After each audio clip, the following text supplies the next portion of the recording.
Why did you name the book Be a Triangle? What was behind that name? So I honestly, this book, what was different about this book compared to everything else I've done in my life is any other project I do, like my first book, which is actually a stack of them I'm using for the tripod because some things never change. Some things never change.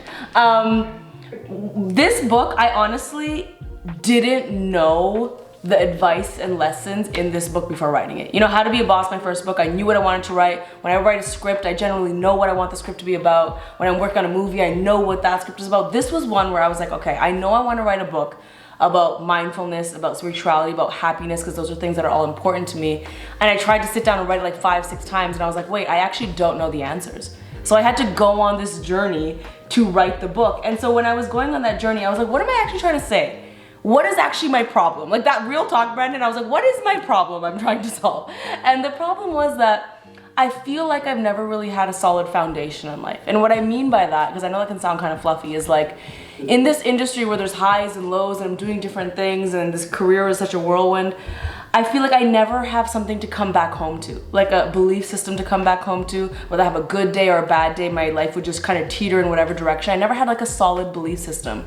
And so when I started to Google solid foundation, the triangle came up because it's structurally the strongest shape because it has such a strong foundation. So I thought, that's how I want to build my life. I want to be a triangle. And then I told my publisher and they're like, what? What's this title? But I was very adamant on keeping it Be a Triangle because I felt it spoke to the message the best. It's time to be a triangle.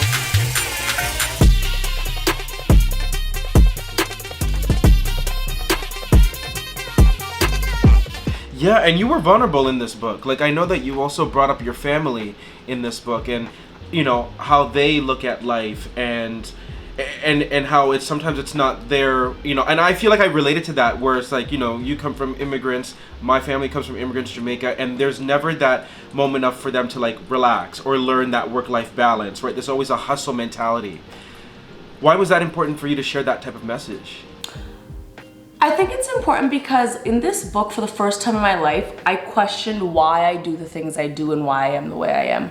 I think for so much of my life, I've just been frustrated at myself for being a certain way and just concluded like, that's just my personality. I work really hard and I'm a workaholic because I love my job and that's just who I am. But no, I actually wanted to like dissect why is it that you latch on, Lily, to like career stuff and goals, and why still sometimes when you have all that stuff are you unhappy? And to really get to the answer of those things, you have to dissect where you come from and you have to dissect the trauma of your parents and their parents' parents to understand that like, hey, these behaviors and thoughts are learned.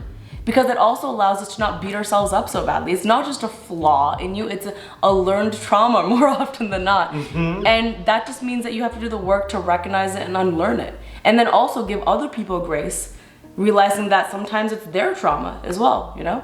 So who is Lilly Singh now? You know, like if you were, I don't know if anybody's ever asked you that, but like how would you define yourself now? Or are you even definable right now? That's a really good question. I don't think anyone's ever asked me that, Brendan. Good question.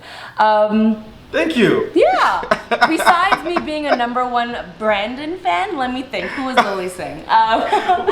You know we're gonna use that clip by the way in our promos. Use that clip, baby. Do it. Hit it. Put it in the promo. You have my full blessing. I would say that I don't think as a whole Lilly Singh is definable. I think I have stages of growth, and so I think the stage of growth I'm in right now is Lilly Singh is, first of all, always going to be a student for life.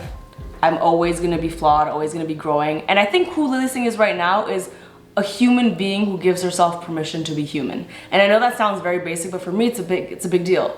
Because I think for a lot of my life, especially when I come up on YouTube, I was so mechanic and so critical of myself and striving for perfectionism and striving, and I still am like that. I still hustle hard, I still want things, but I give myself a little grace to be a human. Like, hey, you want to have a lazy day? You don't need to feel guilty about it. Hey BG Squad, thanks so much for checking out our channel, and listen to this, we have more great content for you like this video right here and this video right here. By the way, don't forget to subscribe to this channel right now and tap that notification bell.